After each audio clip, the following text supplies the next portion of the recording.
Hello everyone, आप सभी का एक बार फिर से रोशन क्लासेस में स्वागत है। हम साइंस के इंट्रोडक्शन को पढ़ रहे हैं और ये इंट्रोडक्शन का तीसरा पार्ट है। इसके पिछले वीडियो में हमने साइंस के परिभाषा को, साइंस के फुल फॉर्म को और उसका शाब्दिक अर्थ क्या होता है, साइंस की उत्पत्ति को और विज्ञान दिवस, राष्ट्रीय विज्ञान दिवस कब मनाया जाता है, विश्व विज्ञान दिवस कब मनाया जाता है और क्यों मनाया जाता है, और सबसे पहली बार कब मनाया गया था।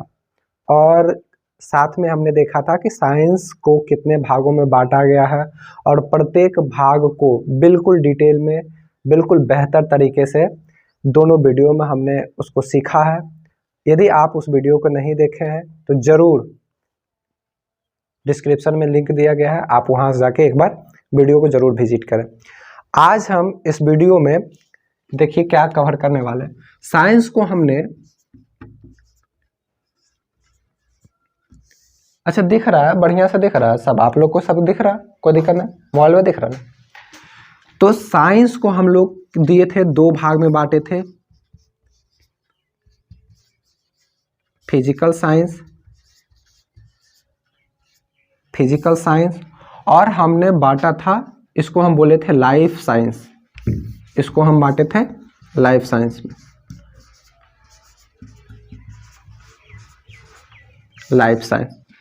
लाइफ साइंस को ही बायोलॉजिकल साइंस भी कह सकते हैं, या फिर हम कह सकते हैं science of non living things, या फिर हम इसे कह सकते हैं बायोलॉजी भी कह सकते हैं, BIOLOGY। आज हमारा टॉपिक यही है कि बायोलॉजी शब्द की उत्पत्ति कैसे हुई है, इनके जनक कौन है, इनको कितने भागों में बांटा गया है, बायोलॉजी में किन किन चीज़ों का अध्ययन किया जाता है, इसी चीज़ पे हम डिटेल में चर्चा करेंगे। तो आप वीडियो के साथ बने रहें, अंत तक बने रहें। उम्मीद करते हैं कि अंत तक, वीडियो के अंत में आप जरूर कुछ ना कुछ नया जरूर सीखेंगे। तो वीडियो के अंत तक बने रहें और देखते हैं। सबसे पहले BIOLOGY, बायोलॉजी शब्द दो ग्रीक शब्द बायो और इसको और पढ़ते हैं, और लोगोस, LOGOS, बायो और लोगोस से मिलकर बना है,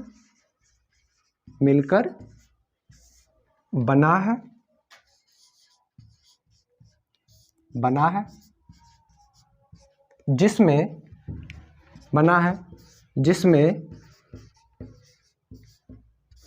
बायो का अर्थ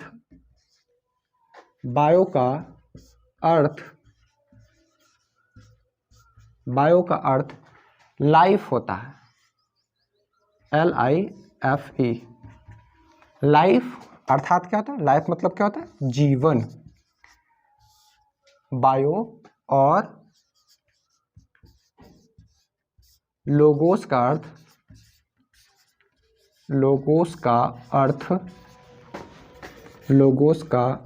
अर्थ स्टडी होता है, STUDY, स्टडी होता है।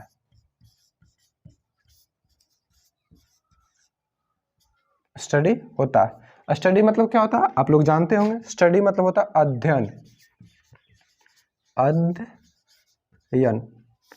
अध्ययन। ध्यान से देखिए हमने क्या लिखा, बायोलॉजी शब्द दो ग्रीक शब्द बायो और लोगोस से मिलकर बना है, जिसमें बायो का अर्थ लाइफ का मतलब क्या होता है, जीवन।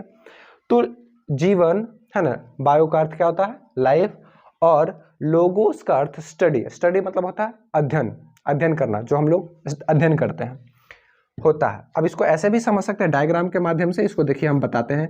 BIOLOGY बायोलॉजी है, ये जो बना है दो शब्द से मिलकर बना है, क्या से, एक तो बायो और एक दूसरा है LOGOS, लोगोस। दोनों के दोनों ग्रीक वर्ड हैं, ये भी ग्रीक वर्ड है और ये भी क्या है, ग्रीक वर्ड है। इसका मतलब क्या होता है, इसका बायो का मतलब ग्रीक में, बायो का मतलब जैसे क्या हुआ, ग्रीक एक भाषा है, शब्द है ना, तो ग्रीक का शब्द जैसे हम कह सकते हैं संस्कृत के शब्द हम एक ले लें, जैसे उच्चासनम, उच्चासनम मतलब होता है कुर्सी। और यदि बात करें आम्रम, तो आम्रम संस्कृत का शब्द है, लेकिन अगर आम्रम संस्कृत के शब्द को यदि हम हिंदी में समझे तो उसका मतलब क्या होता है, उसका मतलब होता है आम, सिंपल सी बात है। तो आम्रम संस्कृत का शब्द है, और अगर उसका हिंदी देखें, आम्रम शब्द का हिंदी अगर देखें तो आम होता है। सेम उसी प्रकार से ये बायो जो है ग्रीक का शब्द है। इस बायो का ग्रीक में, बायो का मतलब क्या होता है, तो बायो का मतलब होता है लाइफ, LIFE, और लाइफ का मतलब आप सब लोग जानते हैं जीवन होता है, जीवन। और लोगोस का अर्थ, फिर लोगोस भी क्या है, ग्रीक वर्ड है, और लोगोस का अर्थ क्या होता है, स्टडी, STUDY। और स्टडी मतलब क्या होता है, तो अध्ययन। स्टडी मतलब क्या होता है, अध्ययन।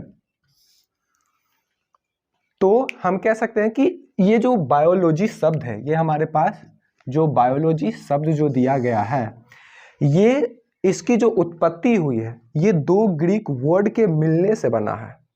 तो बायोलॉजी शब्द की जो उत्पत्ति हुई है दो ग्रीक वर्ड बायो और लोगोस के मिलने से बना है, जिसमें कि बायो का अर्थ क्या होता है, जीवन होता है, बायो का अर्थ क्या होता है, जीवन, और लोगोस का अर्थ क्या होता है, इसको हम कह सकते हैं स्टडी, या फिर हम कह सकते हैं अध्ययन।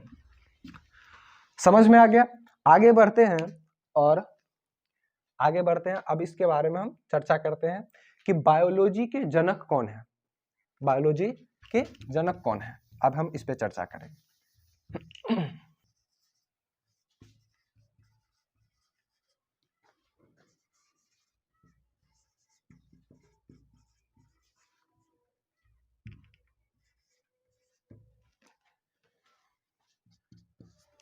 चलो स्टार्ट कर दो, स्टार्ट है, चलो ठीक है। देखिए अब हम जानेंगे, देखिए सबसे पहले शब्द क्या है, जीव विज्ञान के जनक कौन है। अब देखिए आप लोग को एक बात बता देते हैं, कभी भी आप लोग पढ़ रहे हैं तो जब भी आप कभी भी पढ़िएगा, जैसे देखिए आप जब भी कोई भी, हम बता रहे थे कि जब भी आप कोई भी टॉपिक पढ़िए तो उसके नाम से उसके मतलब को जानने का कोशिश कीजिए। तो देखिए इसका नाम क्या है, जीव विज्ञान। विज्ञान का मतलब हम समझा चुके हैं, और जीव का मतलब आप सब लोग जान रहे हैं, जीव का मतलब लाइफ, जीवन, समझ में। तो हम लोग अब देखिए, अब सिंपल सी बात है, अब यहाँ पे हम देख रहे थे कि जीव विज्ञान के जनक कौन है। तो सबसे पहले हम बात करते हैं अरस्तु के बारे में, है ना। अरस्तु, इसको एरिस्टोटल बोला जाता है, ARISTOTLE, एरिस्टोटल। अरस्तु को जीव विज्ञान का जनक माना जाता है। अब हम थोड़ी सी इनके बारे में चर्चा करेंगे कि अरस्तु का जन्म कब हुआ।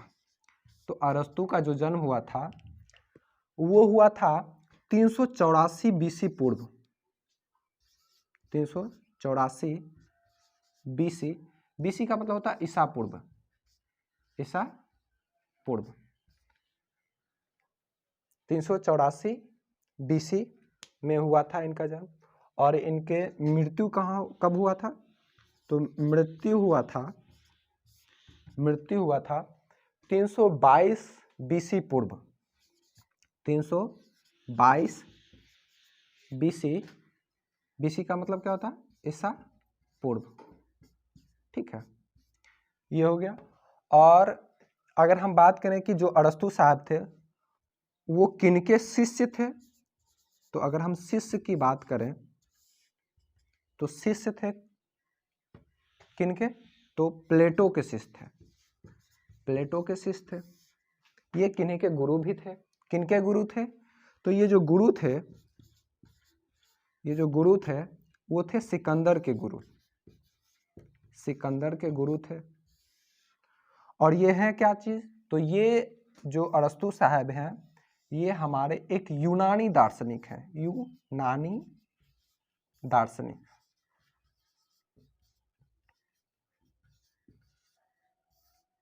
यूनानी दार्शनिक हैं। अब जरा सा हम एक एक करके हम समझते हैं। अरस्तु को जीव विज्ञान का जनक माना जाता है। इनका जन्म जो हुआ था 384 BC पूर्व हुआ था। अब यहाँ पे अब समझने की बात आ गई, सर सब कुछ तो समझ में आ गया, लेकिन ये बीसी का मतलब क्या हो रहा? तो देखिए हम लोग अगर जैसे इसको ऐसे समझ लीजिए, बीसी का मतलब क्या होता है। हालांकि हम इस पे एक सेपरेट वीडियो बनाएंगे और उसका लिंक जो है डिस्क्रिप्शन में दे दूंगा, आप वहां जाके बीसी और एडी, है ना, एडी और बीसी ये दो चीज है। एडी मतलब होता है ईस्वी, है ना, और बीसी मतलब होता है ईसा पूर्व। ये दोनों के बारे में आप वहां से जाके डिटेल से जानकारी ले सकते हैं। अभी फिलहाल हम ये कह सकते हैं कि बीसी का मतलब क्या होता है कि जैसे समझिए कि जब से कैलेंडर स्टार्ट हुआ है, कभी तो अब जैसे आज हम क्या लिखते हैं, आज हम ऐसे लिख सकते हैं, आज हम इसको ऐसे लिख सकते हैं। आज कितना तारीख है? तो आज 15 तारीख है, दूसरा महीना है और 2023 है। तो ये हम कैसे लिखे? आज का ये तारीख है। तो जब से कैलेंडर स्टार्ट हुआ है, जब से कैलेंडर स्टार्ट हुआ, जब कैलेंडर स्टार्ट हुआ होगा तो कभी 01 01 0001 ऐसा, यानी कि पहला दिन, पहला महीना, पहला साल, ऐसा भी तो हुआ होगा कभी ना कभी। तो उसी दिन से हम लोग क्या करने लगे, दिन को काउंट करने लगे। और ये कब से स्टार्ट करिए? तो ईसा मसीह के जन्म से, ऐसा माना जाता है कि ईसा मसीह के जन्म से हम लोग क्या करने लगे, दिन को काउंट करना स्टार्ट कर दिए। और इन अब जैसे देखिए, और जब ईसा मसीह के जन्म के बाद जो भी घटनाएं घटती है तो उसको हम ईस्वी में लिखते हैं। जैसे मान लिया हम लोग का देश आजाद कब हुआ? 15 अगस्त 1947 ईस्वी को। तो कब? तो इसको समझने के लिए ऐसे समझ सकते हैं कि हम लोग का जो देश है आजाद हुआ था 15 अगस्त 1947 ईस्वी को। तो कहने का मतलब क्या हुआ कि ईसा मसीह का जब जन्म हुआ उसके ऐसे 1947 तो उनके 1947 ईस्वी के बाद 15 अगस्त 1947 ईस्वी के बाद, यानी 15 अगस्त 1947 साल बाद हम लोग का देश भारत क्या हुआ था? आजाद हुआ था। यानी उनके जन्म से, ईसा मसीह के जन्म के बाद इतना दिन बाद हम लोग का देश भारत आजाद हुआ था। तो ये क्या हुआ कि उनके ईसा मसीह के जन्म के बाद की जो घटनाएं होती है उसमें हम क्या लगाते हैं? ईस्वी लगाते हैं कि सन, है ना, 1947 ईस्वी, ऐसा ईस्वी लगाए। और इंग्लिश में हम एडी लगा देते हैं। और यही चीज कुछ ऐसे भी तो घटनाएं घटी होगी जो इनके जन्म से पहले घटी होगी। जैसे ऐसे सपोज दैट कुछ घटे चाहे ना घटे, अरस्तु ये ईसा मसीह के जो माता पिता हैं उनका तो जन्म ईसा मसीह के जन्म के पहले से हुआ होगा, जाहिर सी बात है। तो अब समझिए कि ईसा मसीह के माता पिता का जब जन्म हुआ तब तो कैलेंडर था ही नहीं, तो क्या इसका मतलब उनके माता पिता जन्म नहीं लिए? तो वही चीज है, ईसा मसीह जब से जन्म लिए तब से तो कैलेंडर दिन काउंट करना हम स्टार्ट कर दिए। लेकिन उसके पहले हम लोग क्या करने लगे कि उसके पहले यानी ईसा मसीह के जन्म के पहले जो भी घटनाएं घटी, जो भी जन्म लिए, चाहे जो भी हुआ, है ना, कोई सा भी घटना, जैसे अरस्तु ही जन्म लिए, तो हम उसको क्या काउंट करते हैं कि इनके जन्म से इतना दिन पहले। तो कहने का मतलब हुआ कि अरस्तु का जो जन्म हुआ 384 बीसी में हुआ। इसका मतलब क्या हुआ कि ईसा मसीह के जन्म के 384 वर्ष पहले अरस्तु का जन्म हुआ। समझ में आ रहा होगा, उम्मीद करते हैं आप लोगों को जरूर समझ में आ रहा होगा। उसके बाद इनकी जो मृत्यु हुई 322 बीसी में हुआ। अब यहाँ पे थोड़ा सा समझने लॉजिक वाला बात है, थोड़ा सा ध्यान कीजिए कि अगर ऐसे समझिए कि अगर यहाँ पे कोई व्यक्ति जन्म लिया, जैसे मान लीजिए कि ये ईसा मसीह जी हैं, ये ईसा मसीह हैं, यहाँ ईसा मसीह जन्म लिए और इनसे पहले 384 वर्ष पहले, 384 वर्ष हम 384 ईयर्स एगो क्या किए? अरस्तु साहब जन्म लिए। और जन्म लेंगे तो फिर इनका उम्र इधरे भर में बढ़ेगा, घटेगा तो नहीं। जन्म लिए उसके बाद इनका उम्र इधर भर, जैसे 384 वर्ष, अब मान लीजिए कि ये 5 साल के हो जाएंगे, तो 5 साल के हो जाएंगे इसका, या मान लीजिए कि 4 साल के हुए, तो क्या कहने, इसका मतलब क्या कहेंगे हम कि ईसा मतलब जो अरस्तु हैं वो ईसा मसीह के 380 वर्ष, 380 होगा, 380 वर्ष पूर्व 4 साल के हुए थे। आप समझ रहे हैं हम क्या कहना चाह रहे हैं ना? समझ रहे होंगे आप कि समझिए ईसा मसीह का जन्म यहाँ हुआ सपोज दैट, और उनके 384 वर्ष पहले ये अरस्तु साहब का जन्म हुआ। लेकिन अगर उनका उम्र तो इधर भार बढ़ेगा ना, इधर इधर और बढ़ेगा, तो 4 साल बाद, यानी कि ये अब 4 साल का, अरस्तु साहब कितने साल के हो गए? 4 साल के। तब हम कब क्या कहेंगे कि अरस्तु साहब 4 साल के कब हुए? तो हम कहेंगे कि ईसा मसीह के 380 वर्ष पूर्व। समझ में आ रहा होगा? तो इसी चलते इसमें क्या होता है कि ईसा पूर्व जो होता है ना वो घटता है, तो इसीलिए हमने क्या कह दिया कि जन्म हुआ था इतना में और इनकी मृत्यु हुई थी 322, यानी इनका ऐसे ऐसे ऐसे ऐसे बढ़ते गया और 322 बीसी में, यानी इनकी जो मृत्यु, जन्म तो हुई थी कब? तो 384, इनके ईसा मसीह के जन्म के 384 वर्ष पहले अरस्तु साहब का जन्म हुआ था और इनकी जो मृत्यु हुई, ये इनकी मृत्यु हुई ईसा मसीह के जन्म के 322 वर्ष पहले। तो ये दोनों आपको समझ में आ गया होगा। और अरस्तु साहब जो शिष्य थे, है ना, वो शिष्य किसके थे? प्लेटो के थे। और गुरु किसके थे? सिकंदर के थे। यहां तक हमको लगता है कि आप लोग को बेहतर तरीके से समझ में आ रहा होगा। यदि आपको और भी किसी भी प्रकार का डाउट लग रहा है तो आप कमेंट कर सकते हैं। दूसरी बात, अब यहाँ पे एक चीज और ध्यान देने वाली बात है, समझने वाली बात है कि अरस्तु साहब क्या थे? यूनानी दार्शनिक थे। अब ये क्या चीज होता है तो समझिए, यूनानी मतलब क्या होता? तो यूनानी, देखिए आप लोग महादेश के बारे में पढ़े होंगे, महाद्वीप के बारे में पढ़े होंगे, कितने हैं? 7 हैं। एशिया है, अफ्रीका है, यूरोप है, दक्षिणी अमेरिका है, उत्तरी अमेरिका है, ऑस्ट्रेलिया है, अंटार्कटिका है। तो उसी में यूरोप में, यूरोप जो है हमारा, जैसे हम लोग किस महादेश में आते हैं या किस महाद्वीप में आते हैं? तो एशिया महाद्वीप में आते हैं।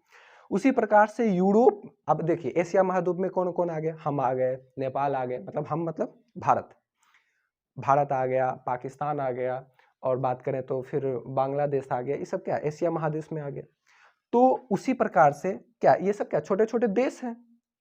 तो उसी प्रकार से यूरोप महाद्वीप जो है, यूरोप महाद्वीप में एक यूनान, एक देश का नाम है। तो यूनान के लोगों को हम लोग यूनानी कह देते हैं। जैसे भारत के लोगों को क्या कहेंगे? भारतीय कहेंगे। पाकिस्तान के लोगों को क्या कहेंगे? पाकिस्तानी कहेंगे। बिहार के लोगों को क्या कहते हैं? बिहारी कहते हैं। बांग्लादेश के लोगों को क्या कहेंगे? बांग्लादेशी कहेंगे। या फिर बंगाल के लोग को क्या कहेंगे? बंगाली कहेंगे। ठीक उसी प्रकार से यूनान के देश के जो लोग हैं उनको हम लोग कह देते हैं यूनानी। और ध्यान कीजिएगा, इंग्लिश में इसी को हम लोग बोल देते हैं ग्रीक। यदि आपने, हम भी जब पढ़ाते रहते हैं तो आपने कभी जब ग्रीक वर्ड शब्द सुना होगा तो यूनान को ही हम लोग कह देते हैं ग्रीक। तो उम्मीद करते हैं समझ में आ रहा होगा। यहां से एक चीज और आप ध्यान में रखिएगा, यहां से एक चीज और ध्यान में रखिएगा, ये तो समझ में आ ही गया। और सबसे इंपॉर्टेंट चीज यहाँ पे एक और है कि जो अरस्तु साहब है वो एक किताब लिखे हैं। अरस्तु साहब ने क्या किया है? एक किताब लिखे हैं। कौन सा किताब लिखे हैं भाई? किताब लिखे हैं। उस किताब का नाम है, उस किताब का नाम है हिस्टोरिया एनिमल,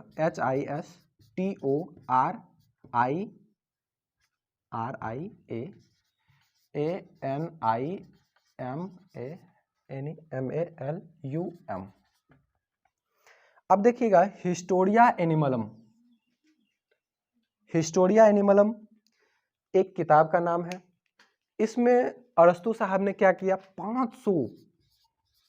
500 अलग अलग प्रकार के जंतुओं के बारे में, उसके रचना के बारे में, उसके स्वभाव के बारे में, उसके जनन के बारे में, इन सब चीजों के बारे में विस्तृत व्यापक रूप से जानकारी इस हिस्टोरिया एनिमलम नामक किताब में अरस्तु साहब ने किया। तो कंपटीशन लेवल के एग्जाम में भी ऐसा सवाल आ जाता है कि हिस्टोरिया एनिमलम नामक किताब किसने लिखी? तो हम क्या कह देंगे? अरस्तु ने। यानी एरिस्टोटल ने हिस्टोरिया एनिमलम नामक क्या किए? किताब लिखे। उम्मीद करते हैं आप लोग को समझ में आ रहा होगा। वीडियो के साथ बने रहिए। और आगे अब हम देखते हैं एक और चीज। अब देखेंगे कि जीव विज्ञान शब्द का प्रयोग सबसे पहले सर्वप्रथम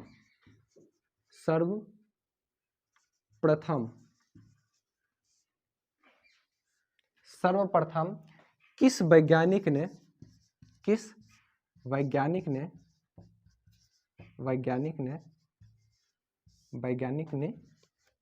किया।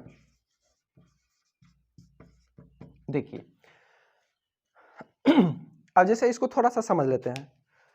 अब कहिए कि सर जीव विज्ञान के जनक अगर अरस्तु साहब हैं तो फिर ये क्या हो गया कि जीव विज्ञान शब्द का प्रयोग सबसे पहली बार किसने किया? तो उन्होंने ही किया होगा। तो नहीं, ऐसा बात नहीं है। आप इसको ऐसे समझिए, जनक मतलब क्या होता है कि जो हम उत्पत्ति करते हैं, जो जन्म करते हैं, जो सबसे पहली बार। बात समझ में आ रहा है? जैसे आप लोग के, हम लोग के माता पिता ही हमारे जनक हो गए।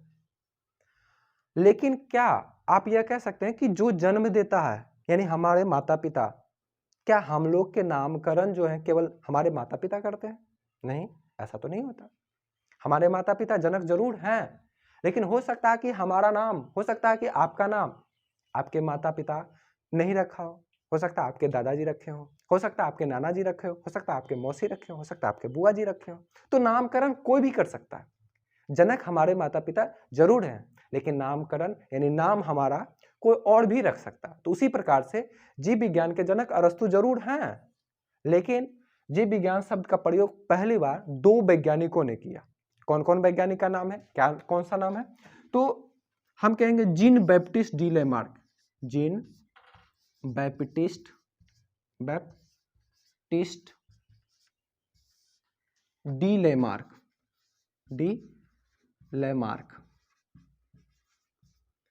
अंग्रेजी में इसको लिख सकते हैं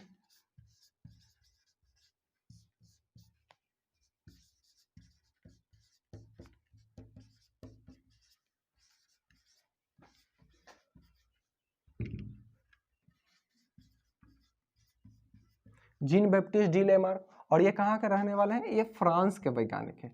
ये कहाँ के वैज्ञानिक हैं? फ्रांस के वैज्ञानिक हैं। सॉरी यार, फ्रांस के वैज्ञानिक हैं। ये फ्रांस के वैज्ञानिक हैं। और एक वैज्ञानिक का नाम क्या है? तो और है एक जीन बैप्टिस्ट डी लेमार्क और एक है गोटफ्राइड ट्रेविरेनस। गोटफ्राइड ट्रेविरेनस।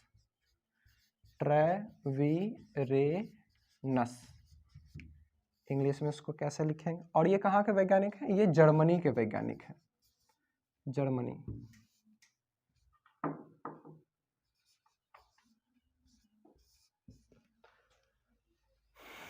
ये जर्मनी के वैज्ञानिक हैं। गोटफ्राइड, GOTTFRIED, गोटफ्राइड ट्रेविरेनस, TRAPIRANUS, गोटफ्राइड ट्रेविरेनस। अब ध्यान दीजिएगा कि जीन बैप्टिस्ट डी लेमार्क जो कि फ्रांस के वैज्ञानिक हैं, और गोटफ्राइड है ना, और आप लिख सकते हैं और गोटफ्राइड ट्रेविरेनस जो जर्मनी के वैज्ञानिक हैं, इन्होंने क्या किया था? 1802 ईस्वी में, 1802 ईस्वी में। अब यहाँ पे ईस्वी आ गया, इसका मतलब क्या? ईसा मसीह के जन्म के 1802 वर्ष बाद, है ना, इन्होंने क्या किया? जीव विज्ञान शब्द का प्रयोग किया। यानी गोटफ्राइड ट्रेविरेनस ने 1802 ईस्वी में बायोलॉजी शब्द का, BIOLOGY, बायोलॉजी शब्द का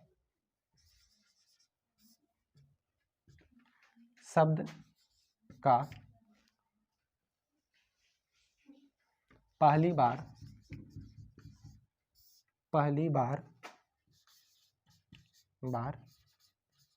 प्रयोग किया। तो जीव विज्ञान यानी बायोलॉजी शब्द का पहली बार प्रयोग करने वाले वैज्ञानिक हैं।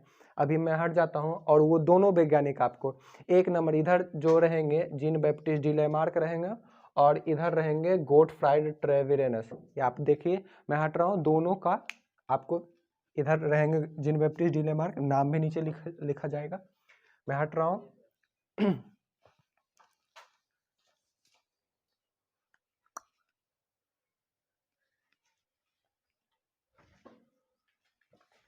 ठीक है, दिख गया। अब इसको मिटाते हैं।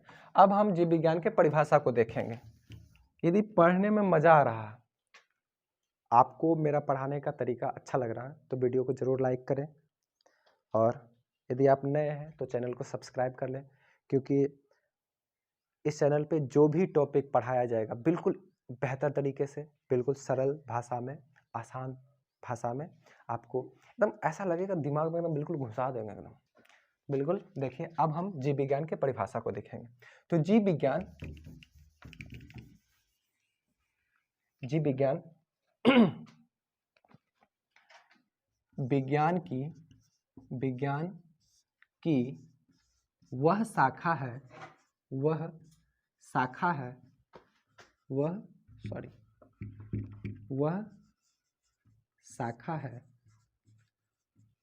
जीव विज्ञान की वह शाखा है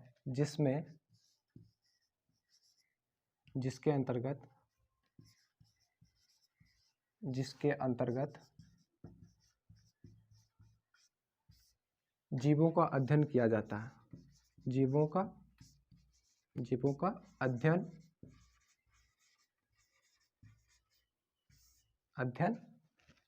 किया जाता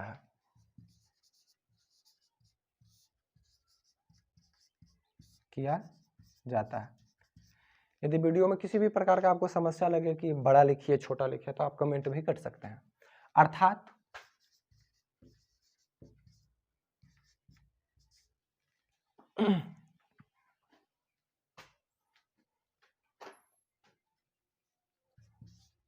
अर्थात जिसमें जीवों की संरचना, कार्यों, विकास,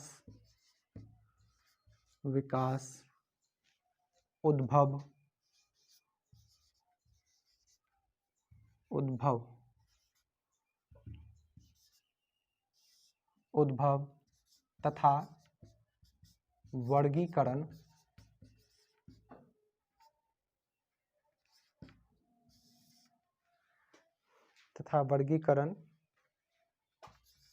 के बारे में अध्ययन करते हैं।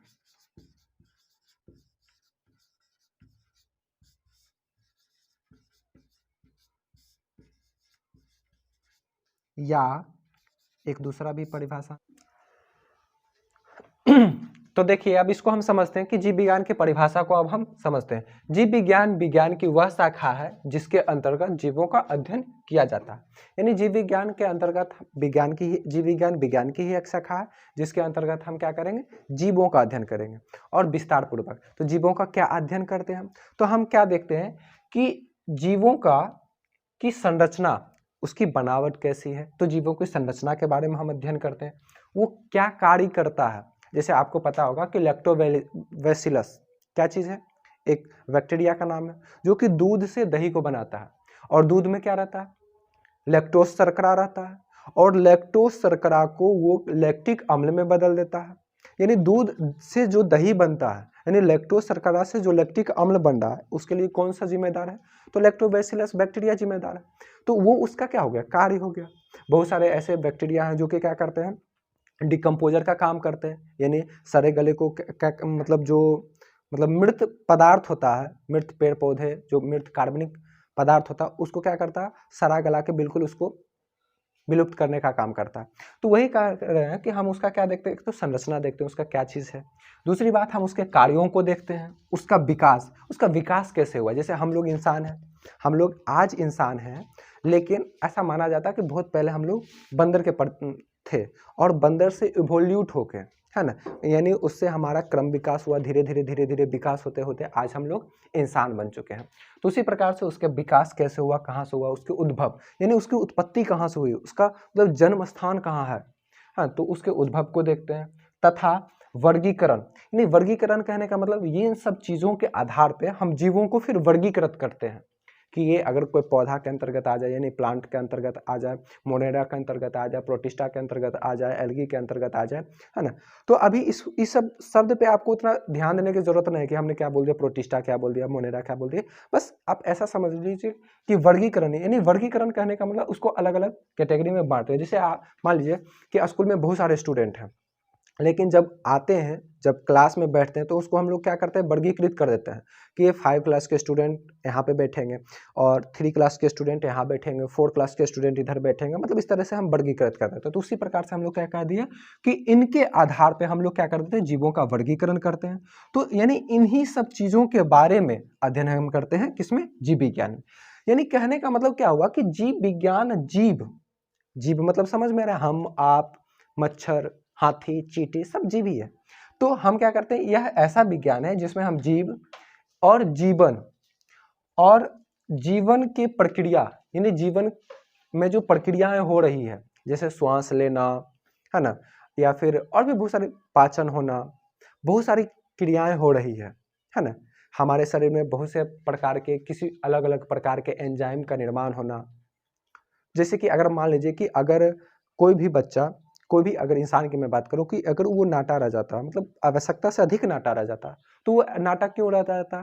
क्योंकि उसमें ग्रोथ हार्मोन, एक हार्मोन होता है जो हमारे शरीर में केमिकल बनता है, ग्रोथ हार्मोन जिसका नाम है, उसके आवश्यकता से कम बनने के कारण, मतलब जितना जरूरत होता है उससे यदि कम बने तो उस जो व्यक्ति है, उस व्यक्ति का क्या हो जाता है कि ग्रोथ कम हो जाता है, रुक जाता है।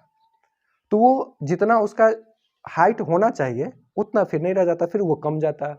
या फिर मान लीजिए कि कोई व्यक्ति ऐसा है जिसमें कि ये ग्रोथ हार्मोन बहुत ज़्यादा बन गया, ऐसा भी तो हो सकता है, तो वो बहुत ज़्यादा लंबा दिखने लगेगा, और क्या। तो वही हो रहा है कि हम क्या देखते हैं कि इनमें यह जीव विज्ञान ऐसा विज्ञान है जिसमें हम जीव के बारे में, जीवन के बारे में और जीवन के प्रक्रियाओं का, है ना, विज्ञान है। इसमें हम इन्हीं सब चीज़ों के बारे में अध्ययन करते हैं। और आगे हम क्या करेंगे, अब इसको हम 3 भाग में बांटेंगे, ध्यान से देख लीजिए, बहुत जल्द ही खत्म कर देते हैं।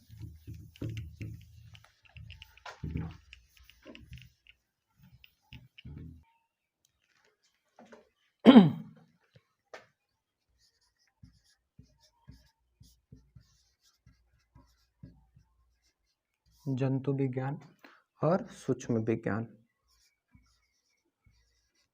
सूक्ष्म विज्ञान,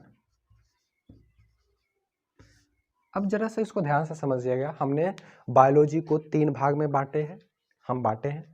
पहला भाग है बोटेनी, बोटेनी का मतलब होता है वनस्पति विज्ञान, है ना, और दूसरा है जूलॉजी, और तीसरा है माइक्रोबायोलॉजी। अब समझते हैं, एक एक करके समझते हैं। बोटेनी जो शब्द है ना, इसकी जो उत्पत्ति हुई ग्रीक वर्ड बोटेन से हुई, BOTANE। इस बोटेन का मतलब क्या होता है? प्लांट। इस बोटेन का मतलब होता है प्लांट। अगर मैं बात करूं तो प्लांट, PLANT, प्लांट मीन्स क्या होता है? पौधा, या फिर वनस्पति भी कह सकते हैं, पादप कह सकते हैं, है ना, पादप कह सकते हैं, वनस्पति कह सकते हैं, वनस्पति कह सकते हैं। तो बोटेनी शब्द की उत्पत्ति ग्रीक वर्ड बोटेन से हुई है। ये कौन सा वर्ड है? तो ग्रीक वर्ड है, ये जो है ये ग्रीक वर्ड है, ये ग्रीक वर्ड है। और ग्रीक में बोटेनी का या बोटेन का अर्थ क्या हो जाता है? प्लांट, और प्लांट का मतलब क्या होता है? पौधा या पादप या वनस्पति, कुछ भी बोल सकते हैं। और जूलॉजी जो है, जूलॉजी भी ग्रीक वर्ड, जूलॉजी भी ग्रीक वर्ड ZOO जू और लोगोस LOGOS, लोगोस से मिलकर बना है, जिसमें जू का अर्थ होता है एनिमल, ANIMAL, एनिमल, और लोगोस का अर्थ तो स्टडी होता है, STUDY, स्टडी। एनिमल मतलब क्या होता है? जंतु हो सकता है या जानवर कह सकते हैं, जंतु।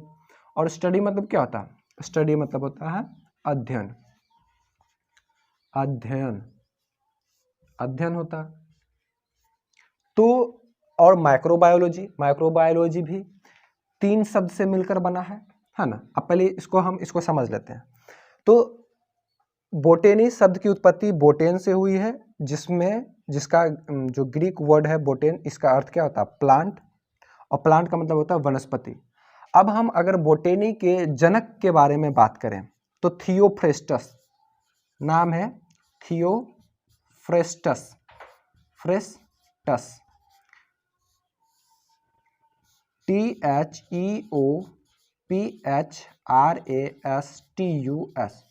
थियोफ्रेस्टस को वनस्पति विज्ञान का जनक माना जाता है।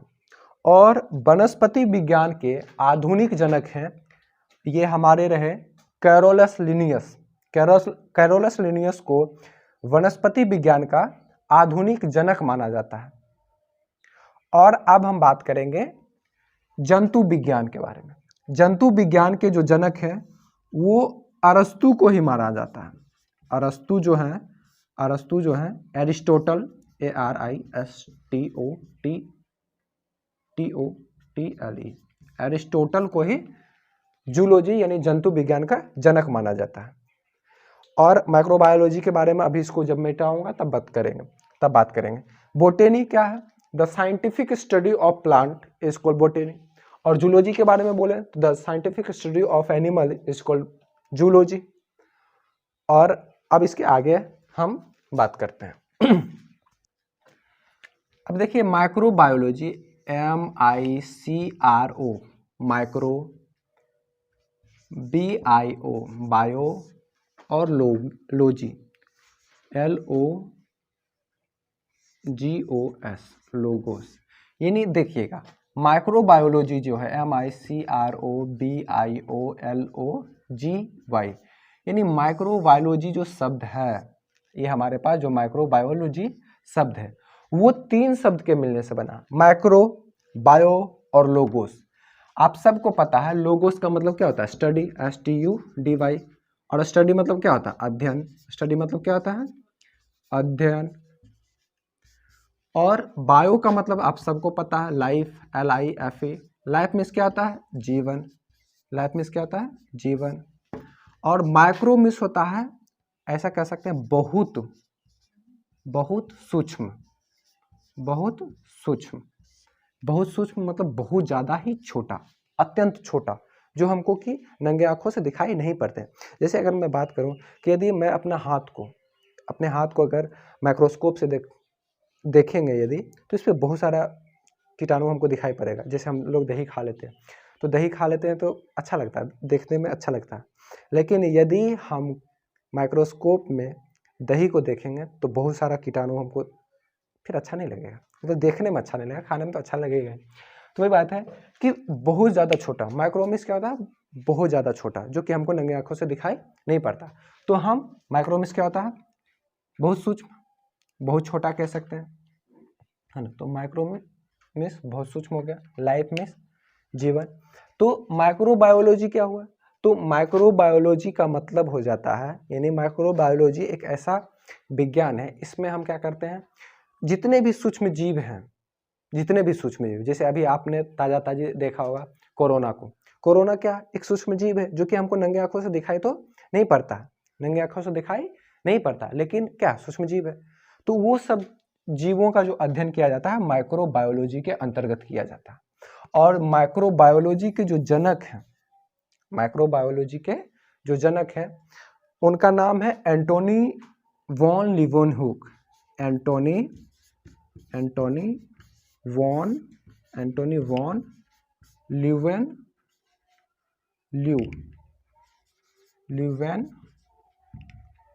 लीवेनहॉक। और कैसे लिखें? ANTONIVANLEEUWENHOEK। अब मैं हट रहा हूँ और एंटोनी वॉन लीवेनहुक का, ये देखिए, ये है हमारे एंटोनी वॉन लीवेनहुक। इन्हें माइक्रोबायोलॉजी का जनक माना जाता है। यही है एंटोनी वॉन लीवेनहुक।